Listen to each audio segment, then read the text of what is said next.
What if we gathered together two trailblazers and all-stars when it comes to the engagement between pop culture, geek culture, and theology, and then we put them in a sandbox and gave them some what-if scenarios and just let them go to town?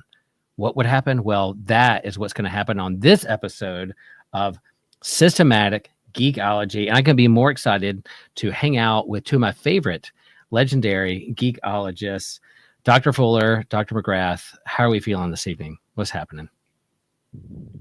Oh, yeah. Pumped? Are you pumped?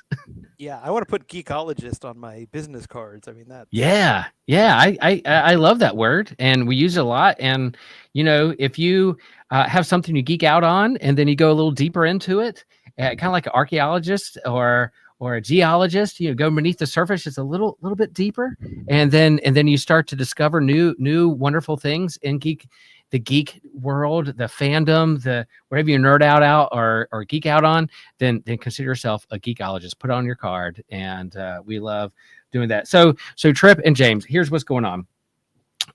This is what we call one of our Discord poll episodes. So we put it into the hands of the people. And we and the people have spoken. Now it's only a handful of people, but they're people still indeed. And so since in the midst of our Discord poll, one of my things that I want to talk about was at the top, or at least tied with other things. That's what we're going to talk about, because I'm the tiebreaker here. So is this a Discord for people that are members of the Systematic Geekology community? You're absolutely right, Tripp. Man, what an illustrious collection of people. If I was listening to this podcast and wasn't a member, I would say, oh, junk, I better hop on over right now, perhaps to the Captivate link that TJ is going to read at some point during this, or the Patreon, or they're going to give me links probably in the show description. I'm going to click that junk. That way I can vote on the next what if. You can. What if Tripp doesn't come back on again because he inserts random ads unsolicited like that? And I knew this might happen, and so even though I have my written out ad, that make sure I remember, because Joshua wants me to remember those things, I knew Tripp would come in and help me out with that stuff. Yeah, and I also want to say, I mean, if you want to be able to vote and make sure that I never appear on the show again, I mean, you gotta subscribe, you gotta become a supporter. Oh, you guys better be careful, because they may be like, we love this episode so much, we want them a regular host, and then every week you're on a new episode of Systematic Geekology. That could happen. It could happen, or at least on a geek stage at Beer Camp. Ooh, that could happen. So let me get. So what won this poll? What rose to the top?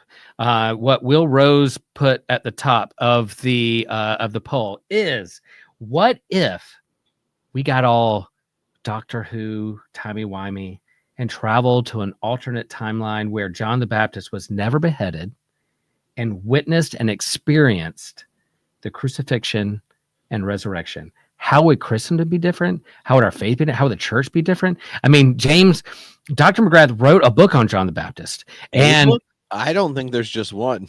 I think there's a few. There's two books on John the Baptist, and so I can't wait to hear his speculation and to hear how Tripp will react to those things. That's what we're going to do. But before we do that, as Tripp and James shared, we encourage you to rate and review the show. We want you to support and join, whether it's Patreon and you want to give a monetary value to that, fine, or free, or Discord, or our social medias, anything. We just want to engage with you and be a part of that. So we hope that you will engage with this episode and all the things we're out there doing, and like and subscribe and all that stuff. And we want to give a good shout out to Ethan Overcash, a friend of mine, a Lutheran pastor, Lutheran colleague, and he's one of our Patreon supporters. So thanks Ethan for being a part of this. Thanks for not voting for me as bishop at the North Carolina Synod Assembly. I appreciate that. And you can be a part of those things too. And so so glad you're a part of this episode. I've really been looking forward to this for a long time, and really excited about this. And even though, like, we just had Easter Sunday. When this is coming out, I can guarantee you we're still in the Easter season, because Easter is not just a Sunday. Some people would make the case that it's every Sunday, and I would agree with that. But in the liturgical calendar, Easter is 50 days. It's a 50-day season, so we get to experience this for 50 days. So that's we're going to dive into some what ifs and alternate timelines and John the Baptist and Easter and what would the church look like post-Easter experience, what that would look like if John was still around, all those things. I can't wait to do that. But before we do that, some people may be hearing you guys for the first time. Tripp's been on here before. James has had, I don't know if you've been on Systematic Geekology. I maybe have a couple times, but or at least at Theology Beer Camp on the Geek Stage, where we've posted those panels. Tripp, introduce yourself. What do you do? What are you geeking out on these days? Like what is it? When we first met, it was geek at first sight. And we definitely have bonded many a times and long history of geekology together. But what are you up to these days? How do you classify yourself? What's going on? I know you're busy. Well, right now I'm geeking out about Andor.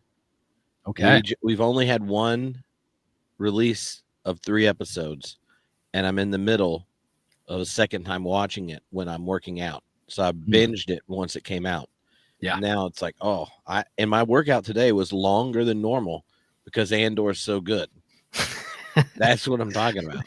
So that's what I'm geeking out on.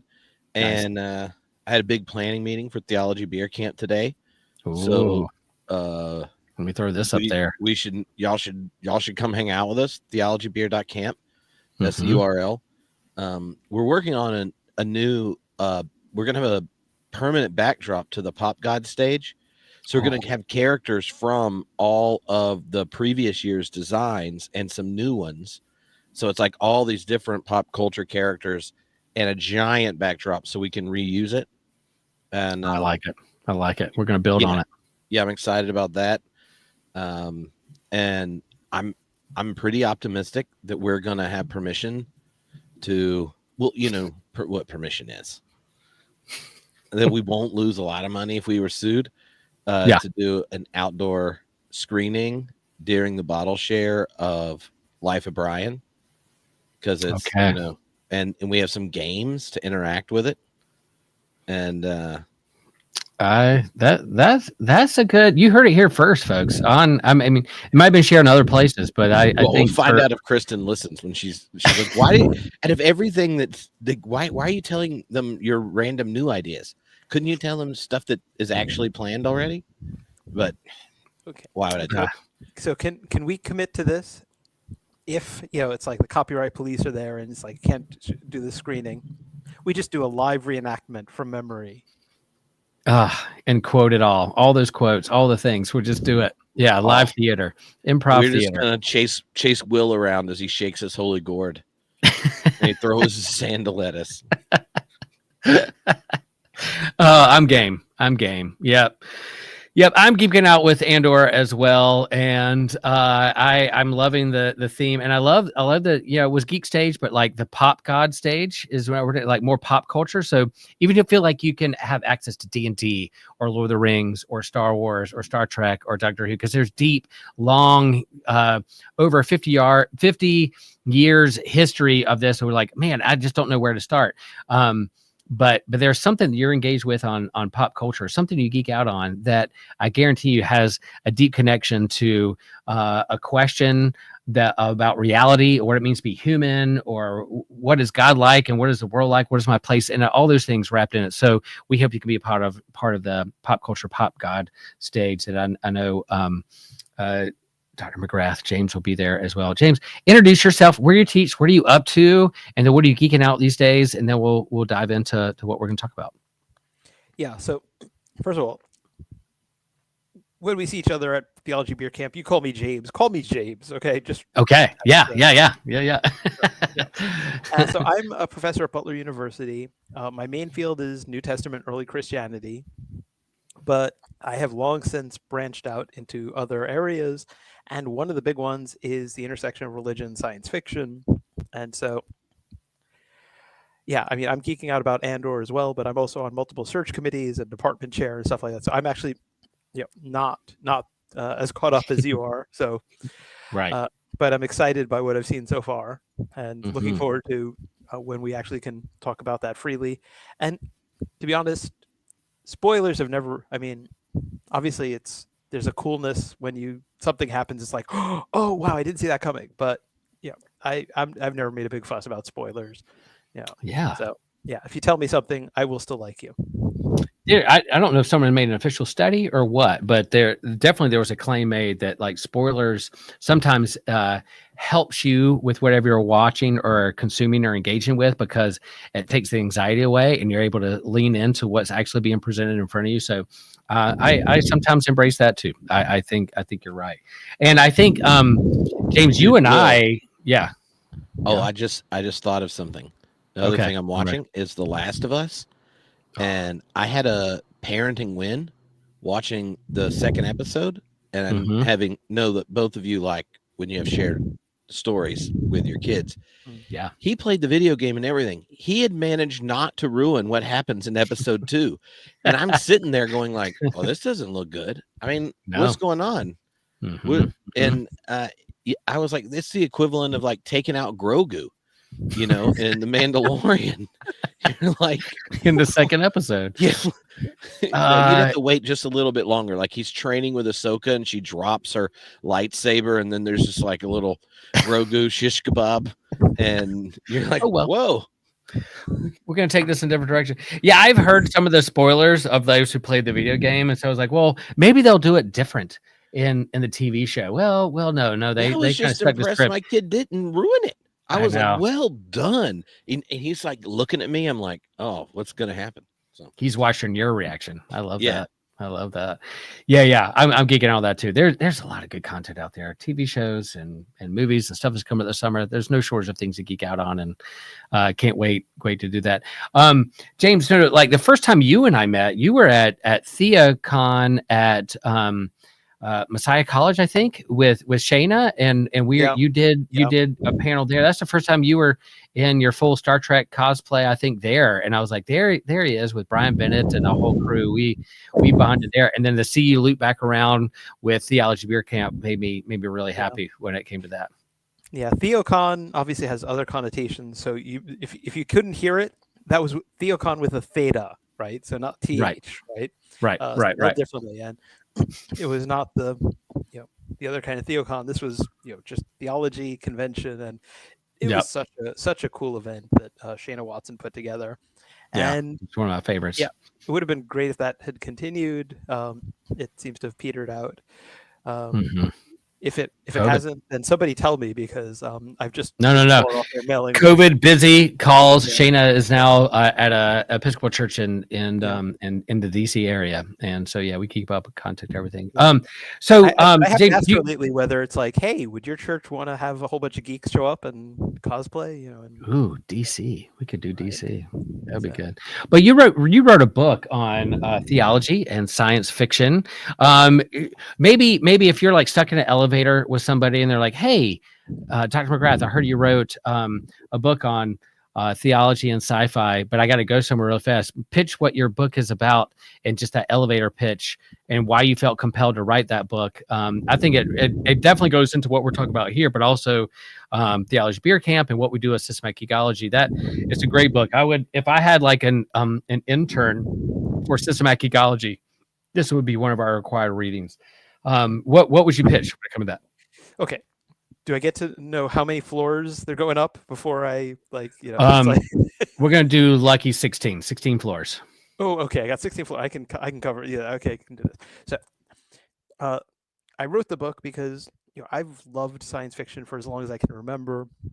My earliest memories of toys are sci-fi toys. I had Star Trek toys. I had Star Wars toys.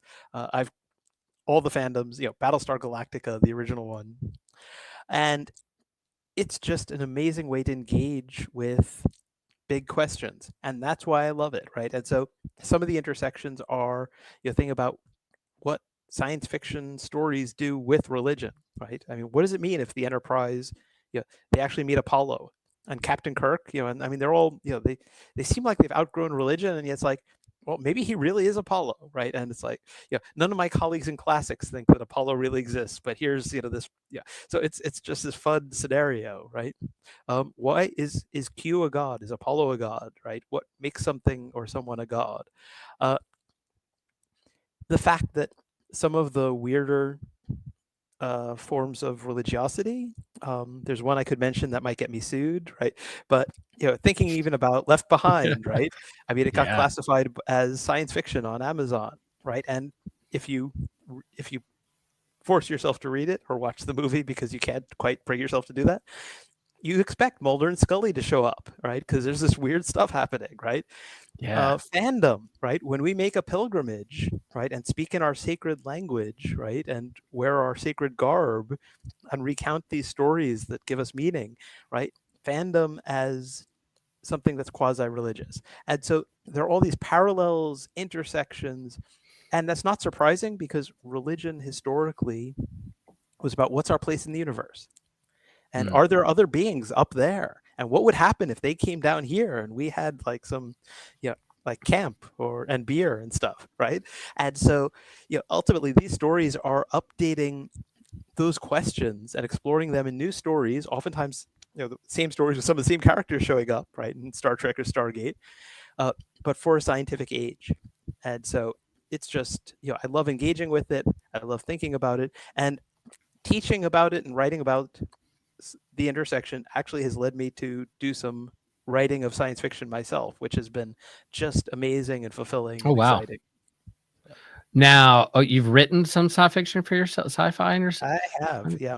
I've had anything is out there right now, or are you still waiting to? Yeah, no, there are a few things out there. The first thing that got published, so somebody that I've known for quite a number of years, Paul Levinson. He's at Fordham.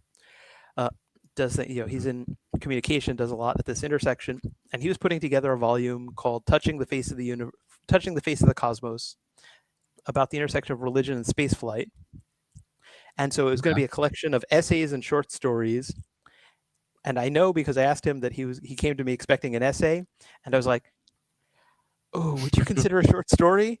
And so that was my first one. That I love that. He was like, "Great." And then I've had a couple of others. So. Have one about robots in church that I think was actually pretty prescient because I wrote it before ChatGPT came out. That's called New Members. And so it's in an anthology, but it's also, I got permission to do the like pre-pub version of it online. It's just fun. I write the kind of stuff that I love reading, right? That it's not the heavy-handed, religiosity. It's not the, oh, look, a Christ figure, here we go again kind of thing. It's engaging in some way that's, subtle, substantive, and thoughtful. Subtle, substantive, and thoughtful. I love that. Like that is, we engage in this stuff that we geek out on, whether it's sci-fi, Star Wars, Star Trek, whatever, Last of Us. But I think also what it does, it just helps us process what it means to be human. So in your book, you talked about like science and then versus kind of superstition, but science fiction versus superstition / magic religion. And so it can sometimes be pitted against one another, but what you've done, you brought those two together and the kind of the both and of how both can help us process our place and purpose in the universe and what we want to become or what we don't want to become as human beings or a species. And so sci-fi kind of helps us. It's the ultimate, it makes us, what makes us human is that we can reflect upon ourselves and do that kind of speculative storytelling, what ifing, to play in the sandbox of processing our human condition, but also our place in this universe. So that's what we're doing with these franchises and IPs. It's fun, but also I think in a lot of ways we're working some junk out when it comes to what it means to be a human. And in our communities, Tripp, you've engaged in these things too. You just talk about Last of Us, like, and you've taught classes on this with seminarians and those who are working on their PhDs of theology.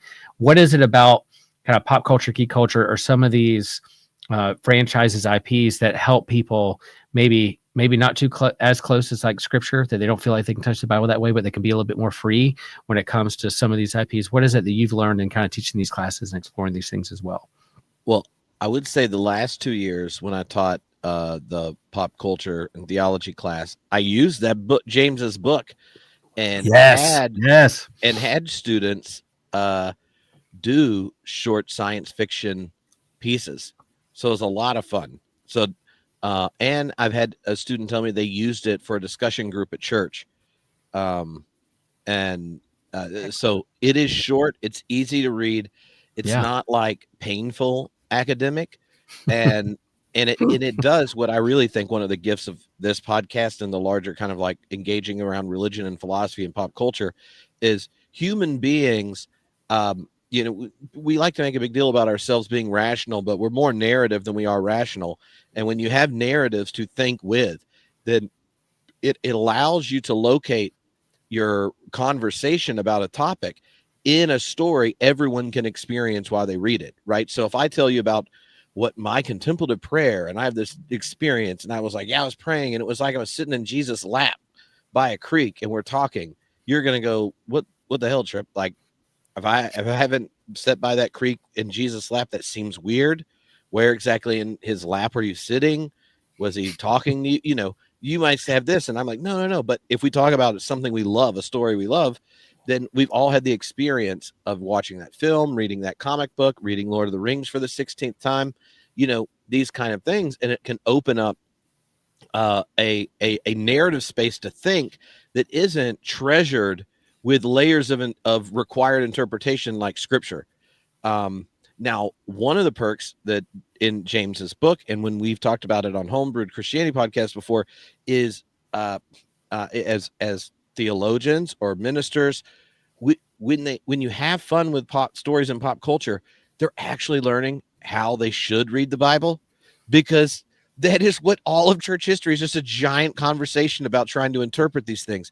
Our Jewish parents have half the Torah is not written down, and there's a reason, because the Torah becomes Torah precisely in the interpretation and arguing and trying to wrestle with it. And so that's kind of like the baby steps. I think it really helps us actually become more attentive readers to the biggest questions we've been gifted when we get to do it in conversation and with narratives. And this actually made me think of something. One of the people that's going to be on the pop culture stage at Theology Beer Camp is Casper de Cooley, who runs the Harry Potter and the Sacred Text podcast. Right. And, they have small groups all over the world. 40,000 people listen to each episode, and they basically practice Lectio Divina with Harry Potter.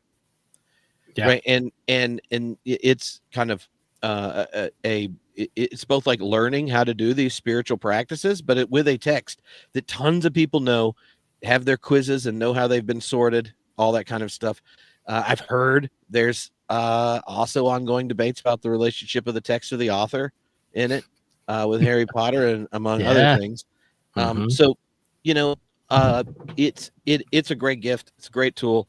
And it's probably easier to do that first than let's consider if John the Baptist didn't die and hung around for the whole thing, right? Because there's so many questions that arise, and half of the ones I would have thought all got ruined when I read James's book. So I'm mostly glad it's taking us longer to get to that topic, because I thought I might embarrass myself, and he'll correct me so many times on this podcast. As he's like the preeminent John the Baptist scholar on earth right now. So,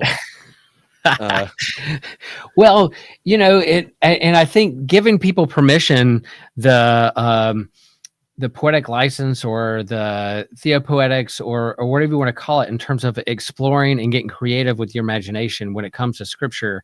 At my Easter sermon, I talked about how Matthew, Mark, Luke, and John all had their own kind of, there's a basic plot line that they kind of agree upon, but then they have different ways and angles of telling it from a point of view where they can share some theological nuance of what kind of Christ this is, or what impact this proclamation is going to have for the community, and that we have that same kind of poetic license in our lives and the communities we gather with, and in the churches we gather around. And so I think doing these kind of what ifs help us as a community really explore our imaginations and spirituality. There's the depth there, and we've talked about before, like even C.S. Lewis and Tolkien, their Inklings group was basically Systematic Geekology. It was basically Theology Beer Camp. It was them coming together and having a pint and getting creative and exploring and what ifing their faith while still taking it seriously and being grounded in what it means to be friends and community with each other. And so that's what we're doing, and that's what we do at Beer Camp. And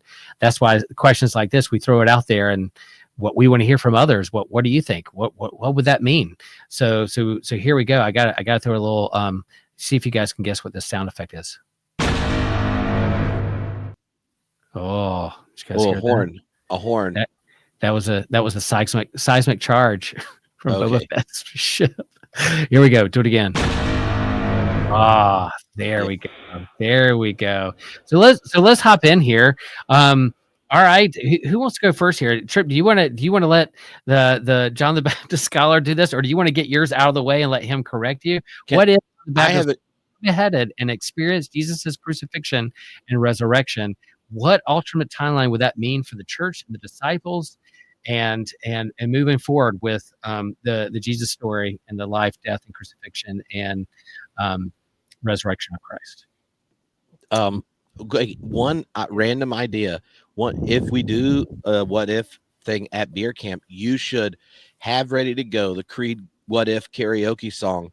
And so you're like, what if, and then someone who's completely not energetic is like, John the Baptist was never beheaded and experienced Jesus' crucifixion and resurrection.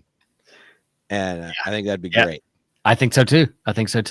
Or all right, you just had that clip on a button. I have two questions for you, Will, so we can narrow how this is going to go. And then I have a softball question for James, just for him to just tell us the cliff notes of his books. Okay. John the Baptist was never beheaded, experienced Jesus' crucifixion, resurrection. Are we taking the historical construct of John the Baptist here? Are we taking John as he is presented in one of the Gospels? Like, is he his cousin or not? Did they get to hang out in the belly or not? Like, I feel like we have to really narrow this down because there's different answers. Because the historical John the Baptist has a different relationship to Jesus than any of them in canon. But we could play with any of them. But would it be like, how would Luke Acts have narrated the story different if John the Baptist was never beheaded? How would Matthew? How would Mark? How would John? See, you have to narrow it's not just one question. It's a lot of questions. No, you need to narrow the what if. Then I want to ask a question. And there's a whole bunch of other ones like that, right? It's like, so I mean, is he in prison for this, or does he never end up in prison?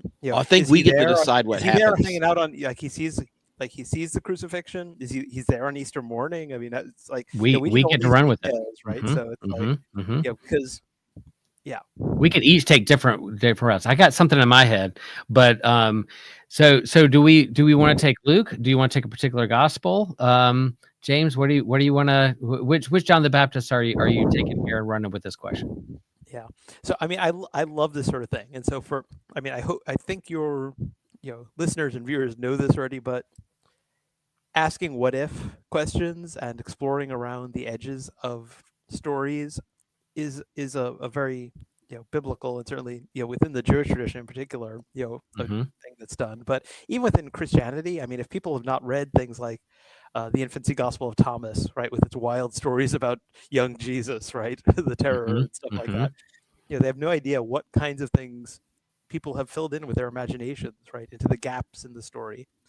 And the question of what John the Baptist would have said about Jesus if he had the chance is one of the big historical questions, right? Because as far as we can tell, right, I mean, the Gospels give us the impression as a whole, historically speaking, that John didn't get the chance to see as much unfold and didn't definitively pronounce, right? Talked about one who is to come, but didn't definitively pronounce in the way that the Gospel of John suggests that he did, right? Which most historians think is, the church sort of retrojecting, essentially answering your what if question, right? If John had the chance to comment on sort of Jesus stepping into the leadership of the movement, and then the crucifixion, all these things, what would John have said? Right? If we go back, I mean, in the Gospel of Mark, right, we don't have any of that stuff, right? Right. In Matthew introduces this recognition of John when he of Jesus by John when he baptized him, which creates awkwardness, right? So some people have taken John's question from prison as indicating sort of John losing his faith that he previously had, because Matthew introduces that early recognition that wasn't there in any of the source material. And I don't think it needs to be taken that way. I think if anything, the question from John is, so are you just taking over leadership, like, because I'm now in prison, but the coming stronger one is going to be someone else? Yeah. Or are you going to do this thing? Is that only Matthew, or is that only Matthew? Luke. And so it's the kind of thing that those who Matthew, Luke. Source would attribute to that, but Okay. Yeah. we don't need to get into that in order to explore this, and probably better not to, right? You can even take it as an invitation. It's like, so are you just kind of keeping the thing going until that stronger figure arrives, or are you going to be that stronger figure? And by the way, I would really love it if you would step into that role. There are all kinds of historical questions, like, why did Herod Antipas keep John alive, right? Why not just behead him? Like, why not just get rid of him? And Mark suggests, Antipas loved listening to John. And not only does Josephus suggest, no, but I mean, Matthew rolls that back and is like, no, Antipas wanted to kill John, right? But then he still includes Mark's story. So some of that storytelling gets very complicated, when it comes to historical questions. I mean, I think the two fun scenarios it would be fun to, I think the interesting scenarios it would be fun to explore are, John saying, "See, I told you," and oh, wow, I guess he was the Messiah, or something. I mean, there's all kinds of things where it's like, because one of the things that your question doesn't ask that I think is relevant to this is how much of Jesus' own understanding of himself and the fact that he would be an unconventional Messiah who would follow a path to suffering was him thinking, okay, John was sent ahead of the stronger one, and look what they did to him. And so my role, if I'm to follow it after him as stronger one, is to be stronger in the same kind of unexpected way on the path of suffering, and being willing to give my life that John did, right? And so how much did John's death mark a turning point in Jesus' own self-understanding and interpretation of his own role, right? Which I think is a key question. Yeah, my seminary New Testament professor in seminary, Dr. Siegel, he was of the mindset that even Jesus was surprised by his resurrection, that he thought like something after him. So there was this kind of like aha moment, even after resurrection. It's like, oh yeah, like, and then if he knew all that stuff, then he would have ceased being like truly human. If he didn't suffer and thought I was just going to be validated or resurrected after this, then maybe he was just like, I'll just endure this pain for a couple of days and then I'll be back. But like, so that was an interesting take. But I this idea of John the Baptist being a precursor, not only like prepare the way of the Lord for Jesus coming and his baptism, but also prepare ye the way of the Lord for his suffering, is something that's very interesting there that I haven't thought about before you just said that like perhaps prepare ye the way of his beheading and execution by the state, by empire, and those in power also pave the way and prepare ye the way of Jesus' own crucifixion and suffering, is interesting to me. I love that. And in my mind, the what if is like, okay, you get Acts, you got this kind of tension between Peter and Paul in terms of how they're understanding what it means to be a Christ follower post-resurrection and what that looks like in the world. And you see that kind of ironed out in Acts and later on in church history. But, I wonder if what if he was ever beheaded or killed, but experienced or saw or witnessed the crucifixion from prison, or even out in the crowd with his disciples and women or whatever. and post-resurrection would be a third factor, not Peter and Paul, but there's also John the Baptist, who has his own following that they're now intermingling. So that's the thing that I'm running through my head in kind of church history. You have this other wing of Christendom rather than Pauline and Peter, but you have John the Baptist running with it. Yeah, I mean, Wouldn't there's so many they- ways we could go with this, right? I mean, on the one hand, the TARDIS showing up in John's prison cell and getting him out of there just in the nick of time or something, could be cool.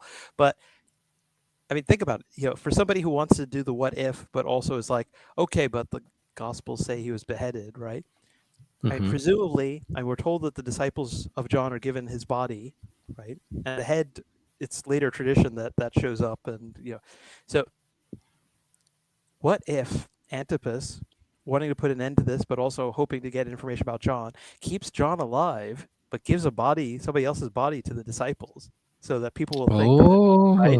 Okay. And then Ooh. eventually, he gets out, and there's some kind of, I mean, there's all kinds of fun things you could do with this, and I love those things. So I want that movie. I want that Netflix show. right? Someone do that one. Someone tell that story. Yeah, so I actually, I mean, the first dabbling into like historical fiction that I did, not sci-fi, but was somebody asked me a random question on my blog, right? And it was, has anyone ever, explored the possibility that the three magi were historical, but they were sent by the king of Parthia to stir up trouble, to say, hey, we've heard there's a new king born, and to just like, and I was like, I don't think anyone's ever suggested that, but oh gosh, somebody's got to write that story. That is great. And so that was what inspired me to write a story called "We Three Spies of Parthia Are." So yes. One now I want to read that. Please do. One of the other options, if you're picking one of the Gospels, is take Matthew, and he is actually beheaded, but he's one of the people that come back from the dead at the crucifixion. Yeah, there's zombies walking around after crucifixion. That's a weird two-line verse, two Systematic verses. Geekology. You got it. If you get zombies, there's a reason it's the first gospel. It's not because it's the oldest. It's the only one with zombies. There's earthquakes and dazzling lightning and all that stuff there, and then people are witnessing the dead walking around, and why couldn't it be John the Baptist? Oh, sorry. No, go, run. No, I was thinking one of the big questions, right? If he's experienced the crucifixion and resurrection, and how that reshapes early Christianity, is whether or not seeing the crucifixion and resurrection validates something of the way Jesus was different than John to John. Because if not, like when you look at Josephus, which talks about John the Baptist more than Jesus, he also reports on James and his central role in the Christian community in Jerusalem, and it's one that is much more connected to the temple life and such than John was. So then, if he experiences the crucifixion and resurrection, you now have the Pauline expression, but what's going on in Jerusalem now has two different tents in it. You got James, who's still in the temple, Pharisees and Sadducees getting along, having nice little Bible arguments with them, doing their thing, but they're like, we also have something on Sunday. And then you got John the Baptist that's out there like, why you got to go in the temple? I'm going to baptize you out here. He's got criticisms of all of it. Right. And so now you got multiple wings in the. It's kind of anti-organized religion, anti-temple, or not necessarily anti-temple, but like it's not just in the temple; it's experiencing it in the waters beyond boundaries.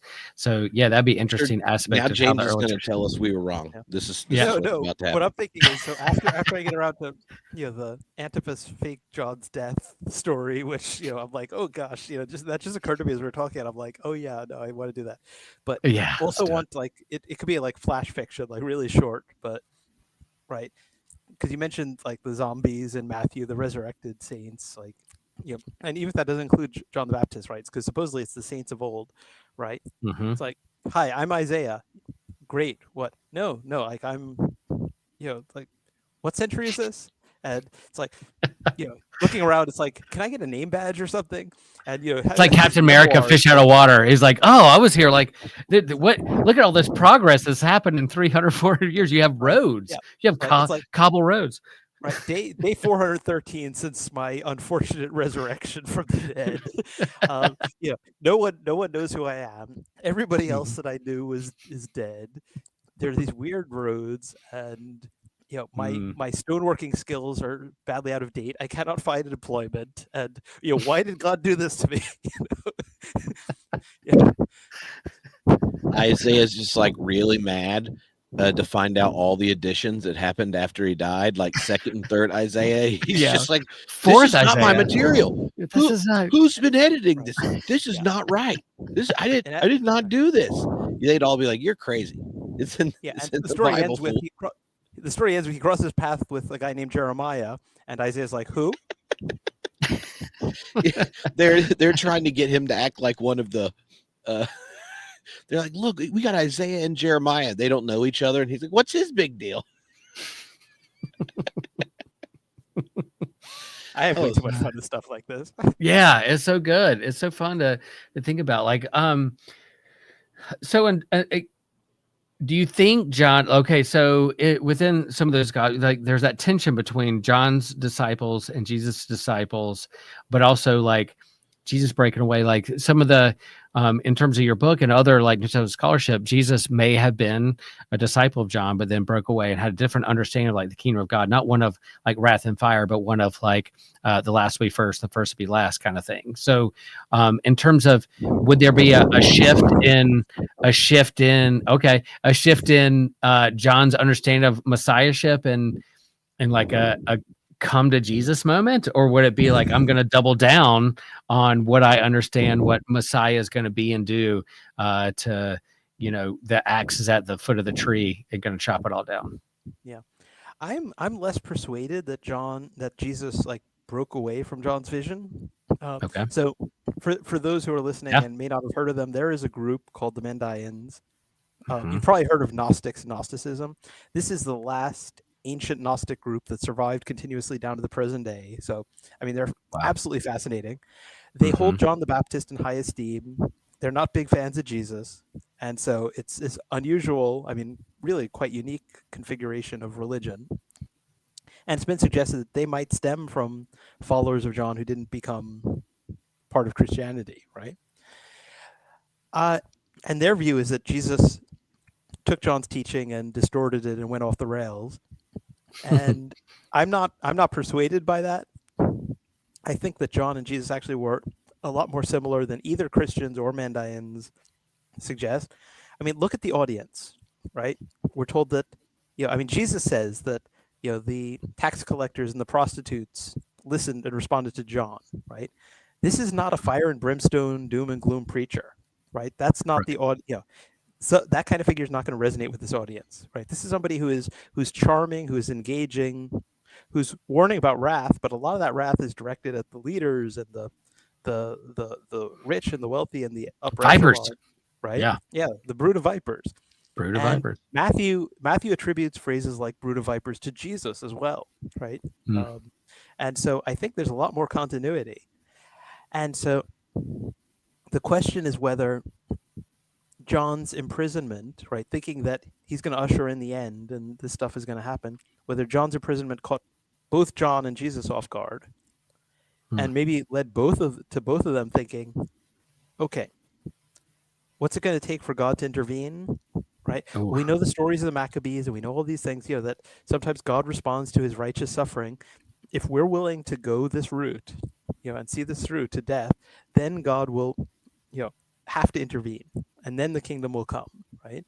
And so maybe they are, it's even a possibility that John and Jesus, especially if John lived long enough to have some conversations with Jesus about this, and we imagine that, to say, if we're willing to die for this, then God will bring in the kingdom, right?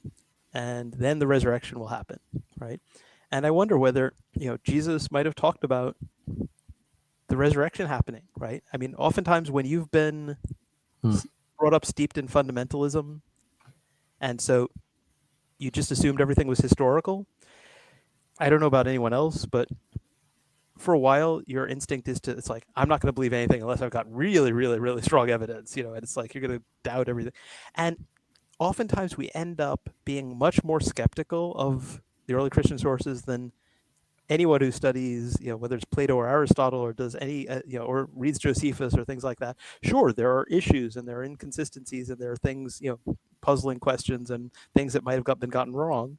But oftentimes it goes way beyond that to a level of skepticism, right?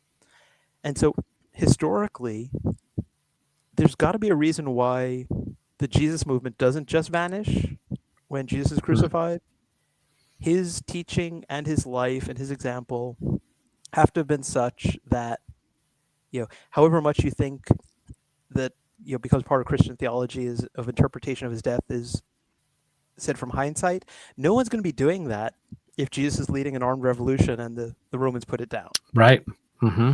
And so figuring out how to do justice to that while not also going back to like, it's all historical, yay, the fundamentalists are right, to do it in a historical critical way, but one that's not overly skeptical because I'm reacting against the prior influence of fundamentalist naivete and stuff like that. Mm-hmm. It's challenging, but I've been thinking a lot about that lately. That's good. Can I give James a prompt and then he'd tell us what he'd do? Yeah. I just had one. I just had an idea. Okay. So John the Baptist not taken out. Jesus resurrected. Mary is off to go tell the disciples. John the Baptist walks up. James, what kind of conversation? What if James, you tell us, what would the conversation be of Jesus and John there? And the great for TV thing is Jesus actually has no idea how to explain what just happened. And it's actually his conversation with John where he comes to understand that this was the resurrection of the dead, first fruits, or whatever way he would do it. But like, what if he had to work out his interpretation of his own, the historical Jesus is working out an interpretation of the resurrection in conversation with John and he was just trying to buy himself time. He's like, Mary, you got to go tell the disciples. And in fact, I'll meet you in Galilee. That'd give me a few days to walk around and figure, he's like, I got to have new material. Okay. And then John the Baptist walks up. Yeah, I don't know if I can come up with something really good on the spot, but this is another one I'm interested in. Yeah. So one of the things I've been thinking about is, there's this possibility that the Book of Revelation has some connections with, John the Baptist and his movement. The ways that that's been explored, though, have tended to be, very quirky theories. Like J. Messenberg Ford wrote a commentary in which she suggested that, like, the John that wrote the original version of Revelation was John the Baptist, and it's like, yeah. Anyway, but think about this, right? So there's this scene where, like, there are these two witnesses, right? The famous bit about the two witnesses in the city, and they're both put to death, and then they're raised, like, after 3 days, they're raised up, and they're identified with the two lampstands, right? Which is this imagery from Zechariah of the two, which is the two messiahs there, right? It's the two anointed ones. It's the high priest and the king, right? And so I think this source, right, whether it's the final version of the Book of Revelation or an underlying source material that's woven into it, might think about John and Jesus as the priestly and royal messiahs. Oh, And yeah. that God vindicates both of them, right, by raising them from the dead, right? So then that's what happened. John is sitting there. He sees Jesus raised. He realizes they're the two. And so John figures it out before Jesus has to explain it to resurrected Jesus, who's probably sitting there going like, I'm the one that had to get crucified. Yeah. And of course, yours is pretty quick. Beheaded was pretty quick. First. No, I mean, actually, I think that's, although I apologize for like taking Will's scenario and twisting into something he didn't propose, but no, I love it. I love it. How about John and Jesus, right? So it's a scenario, it's the theology of the Book of Revelation, where these two are both, they're both sent by God, and God raises them both to vindicate them both, and they're sitting there both surprised, and debating. It's like, yo, you have no idea how much crucifixion hurts. Listen, I was beheaded. It's like, imagine that, I mean, that And conversation. John's like, it's not a is wild. competition. He's like, no, it is. It is kind of a competition. Right. Well, that's the final cutscene, right? So they're standing there debating about which is worse. Meanwhile, the beloved disciple is already trying to arrange that. It's like, okay, I want to make sure when this story is written, Peter and I ran to the tomb and I won. Like, I won the foot race. Like I won the foot race. I'm faster. John Jesus is like, it's like, it's not a competition. It doesn't matter. We both suffered terribly. Meanwhile, John is like, tell the story however you like. Leave my name out of it. But I beat Peter in that race. I was faster. It's like the things that matter to some of us, right? That's so good. That's so good. Well, and we could go down different roads, and what if there might be people like, why are you gonna do this? Scripture, it says the story. God preordained that this would happen in this way. But I think what we do with what ifs, whether it's in Marvel Comics or the cartoon or sci-fi, like we're getting to deeper. We're trying to look at a different angle of a certain character and get to a different depth of who they are and what they're about. So these what ifs help us think through what was John's nature and what he was preaching, and Jesus. And then we have the four gospel accounts, but you also have the early church and the early church account, and not just Acts, but just in terms of Christendom itself. And like you said, this group, it still exists out there of these followers of John the Baptist, that it gets to the point of helping us see a little bit deeper of who they are and what they're about. And then I think about like how it would affect the timeline of my own call and how I understand Christ, how I understand. I'm a Lutheran pastor, so then it totally this kind of domino effect shapes even how I see the world, how I see Christ, and how I see John the Baptist. Or he preached John the Baptist at at Advent. Always pops up at Advent. So how I would see those things. So him being around the early church and what that would look like moving forward is very appealing to me. And it's not just like, why even spend time doing that? Well, it helps think through at a deeper level how I understand scriptures, but how I understand these figures that are part of how I understand the world and worldview and understand those things. So yeah, any other things there that we're leaving hanging that you're like, tonight you're going to sleep and you're like, man, I wish I said this or asked this question about. I can't hear you, Tripp. Yeah, but I'm not sure, because he doesn't look like he's muted. I'm not sure what's going on there, but anyway, so clearly it's I said, does John ascend? Right. So if he's there, you have the ascension of Jesus. Is John left in charge of the church? We just assumed it before. Do they both ascend? That changes. And if they're the dual lights, then they have to both ascend. So, that one of them starts ascending, the other one grabs on the heel and goes up too. Yeah. Similar Jesus to like, look, I'm tired. I already pulled Adam and Eve out from Sheol, so it's my turn. John's like, I was the one that leapt in the belly when I first heard of your name, so I'm the one who was already dancing in the womb. I'm ready. Dude, you want to know a funny story about that? I was the first Sunday in Scotland where you could go in person. It finally, after like a year and a half, right? Not in person. Yeah. I don't know if it's exactly the first Sunday, but one of the first ones, right? I'm preaching at the big old Scottish Episcopal Cathedral in Edinburgh, and it's Annunciation story. And, I was invited to preach. I've just been preaching most of lockdown at random churches on Zoom and had quite a bit of fun doing it. So now I'm like, oh, this would be good. And it wasn't till I was about 5 or 6 minutes in, I realized they were not used to a Baptist preacher whatsoever. And so when I start retelling that story, and I was like, yeah, so JB's chilling in Elizabeth's belly. Mary's up in Jesus is up in John's or Mary's, and she walks in, and JB's trying to throw some daps in utero right over to JC, and I guess we won't name their name, but one of the New Testament professors in Edinburgh was like, I believe that will be the first and the last time anyone in this cathedral says JB was throwing JC daps in utero.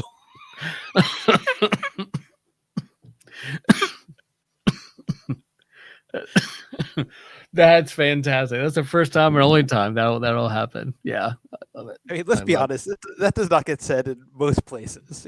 Yeah, right. Let's be honest. That's probably not a lot of Lutheran circles either. But yeah, I love that. That's really good.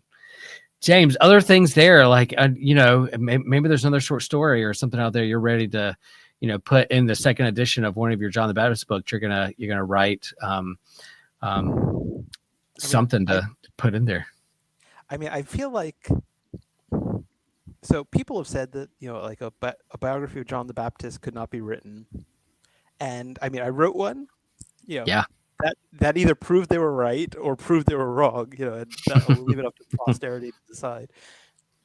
But I do think that the story that I've told, I mean, it should be novelized, right? It should be cinematized. I mean, I think there's enough there. And this figure, if he was a lot more like Jesus, he was a lot more charming, he was a lot more engaging, that's why he has such an impact, and everybody's paying attention, right? The religious leaders, the political leaders. He has followers in, apparently in Alexandria and in Ephesus. I mean, this is, this movement is spreading like wildfire, even before Jesus shows up, right? Because Paul gets to Ephesus, and it's like, yeah, no, there are some disciples, some members of the way there, but we only know John's baptism. And they seem like they're aware of Jesus, right? So Jesus may have already been part of John's movement by that point, but the whole thing hasn't taken off, and the crucifixion hasn't happened yet, and they haven't heard about that. And that gives us a sense of just what an influential figure John was in his own right. And I think that when we don't get that, we actually get stuff about Jesus wrong, right? Because sometimes, you get, and I love John Dominic Crossan, I mean, big fan, and was honored to, talk with him at Theology Beer Camp. But one of the things that he and I disagree on is whether it's, we should really play off sort of fasting John versus feasting Jesus over against one another, right? John had some quirky eating habits. We have no record anywhere that he told anybody else, if you want to be my follower, you must be baptized, repent, and eat only locusts and wild honey or something like that, right? It's not a stipulation. And so whatever you think the reason is, but one of the possibilities I entertained is that it was just that after he left home and was trying to figure out what he's going to do, he's relying on what God provides in the wilderness, right? And that becomes part of the inspiration, not just for him, but also for Jesus' teaching about, God, clothes the sparrows and feeds, clothes the lilies of the field and feeds the sparrows. It's what God provides to him. And so even when he's not necessarily only eating that anymore, John's disciples, like when somebody new joins the group, it's like, John, tell him about what you see in the wilderness. And John's like munching, he'll grab a locust and he'll be like, crunch, crunch, crunch. Here, want some? And stuff like that. And that's sort of like the initiation, right? When you're joining. Fun dips. He's got like the honey, like fun dips. Like a little fun dip candy.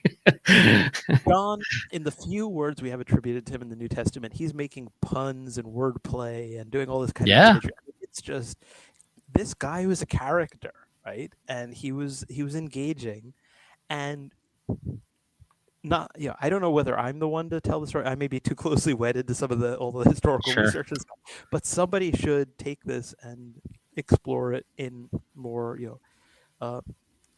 historical fiction form, and maybe in, visual media and other stuff like that. I think. Love it. I'm biased though. I'm with you. Short story. Like one Advent, I was showing my children's message. I was showing them a picture in the Action Bible of what was John the Baptist with like long hair, and he's yelling or spitting out something. And I'm like, who do you guys think this is? No, thinking they were going to say like Jesus. And I was going to be like, nope, it's John the Baptist. And this is blah, blah, blah. But it was right around the time that of the Jason Momoa Aquaman movie. So when I showed that picture, I was like, who is this? And one of the kids was like, Aquaman. And I was like, dude, you're not wrong. This is Aquaman. This guy played with water a lot. Like, you're right. Like, John the Baptist was the OG Aquaman, and the whole congregation laughed. I will never not think of John the Baptist as the original Aquaman. And because, forget it, Jason Momoa, we have the original one here, ready to play with water. He's got water bending powers ready to go, because that was his superpower. So I think that's your casting. right there. It's Yes. Jason Momoa. That would be one way, James. People would be really interested in your book. Yeah. Is if when they hear John the Baptist, they think Jason Momoa, and you're Yep. like, Let's do it. Let's make it happen. So but is that the image, or is it more of a is he more of a Hagrid? Right, that's the question. Oh, more of a hag. I like it. I like it. Going full circle.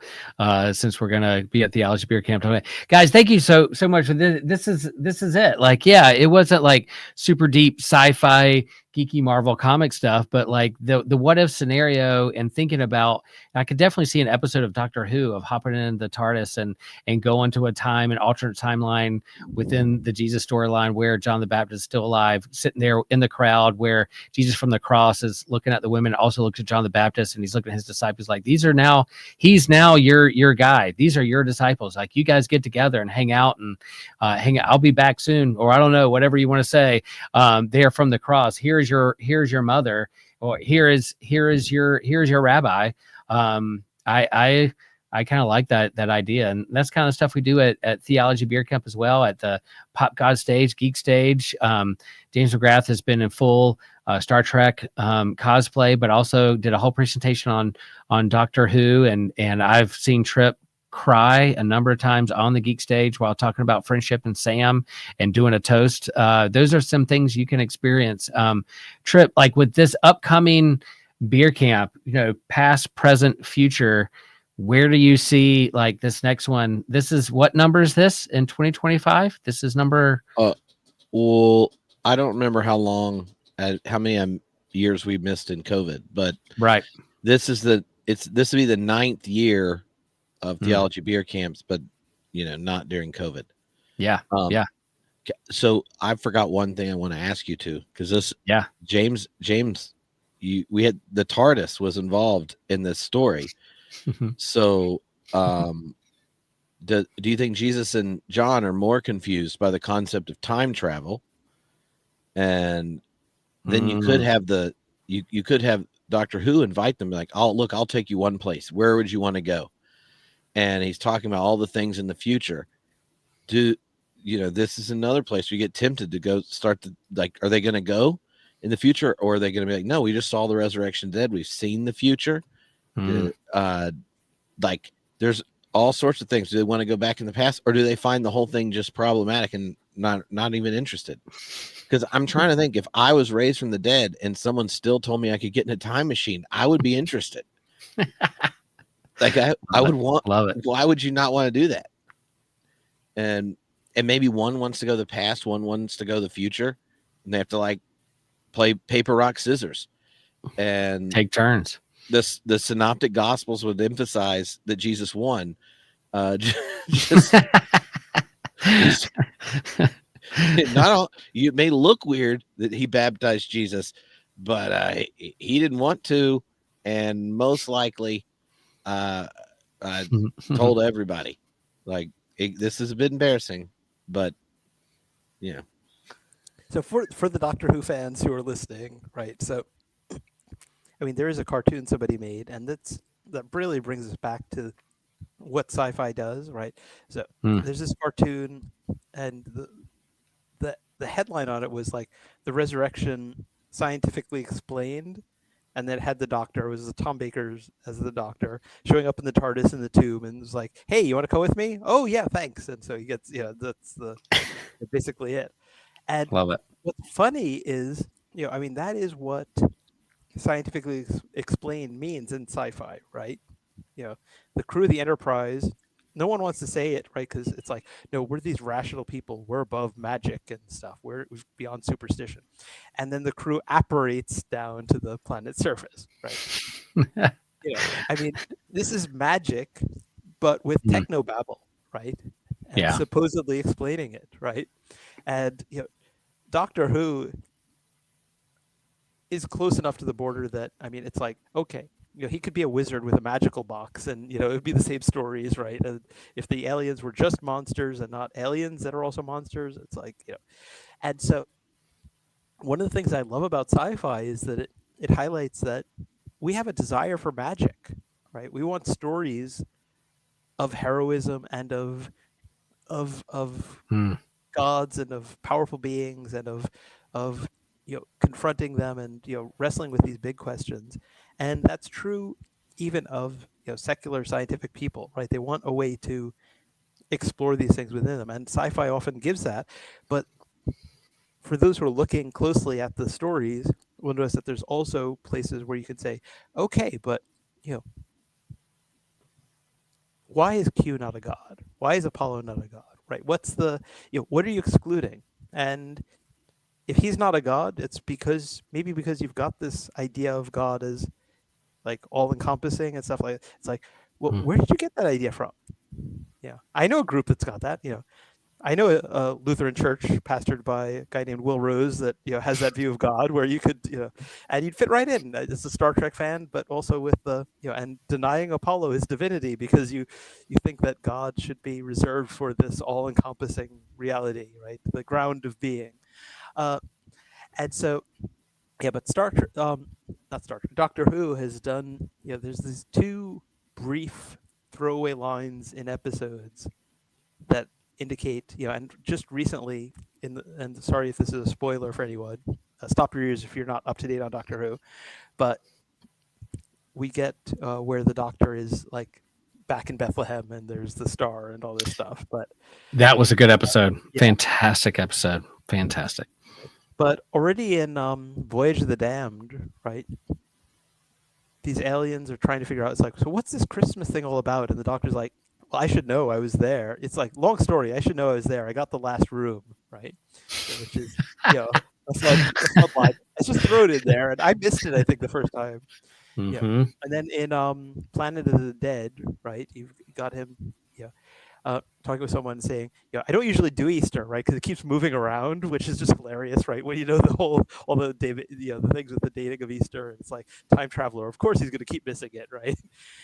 He's like, between you and I was there for the original. Between you and me, what really happened was, and then the beeper starts going off, and he doesn't finish the sentence, So there are these throwaway lines in Doctor Who that show that it's sort of aware that time travel gives you a way of potentially exploring some of these things, which is fascinating. But for those who want some more substantive engagement, like longer than just throwaway lines, there's an audiobook, right? Doctor Who has a lot of audiobooks, but one of them is Doctor Who, The Council of Nicaea. Oh. And and it's written by, the author is Carolyn Simcox, who is a minister. Her husband wrote some of the Doctor Who episodes that actually aired, right? So her husband is a writer, but she is too, and But this is from somebody who's also an ordained Anglican minister, and it's fascinating stuff. So there's so many ways that you can engage between fandom and faith, not just like implicitly, but it's like no. This minister made this this audiobook, and it's about the Doctor going back to the Council of Nicaea. It's like, this is just head on, right at the intersection. Fun stuff. It is. Well, before we hop in the TARDIS ourselves, I think part of even that kind of the Navy scene, like UAPs. We're not calling them UFOs. We'll call them UAPs. Maybe that's the TARDIS flying around with John and Jesus inside, scoping out like the 2020s, being like, oh crap, we got to do something. Something's going on. Starting 2016, 2020s. Man, something's going on. The whole time, like maybe that's it. It's just them flying around in the TARDIS.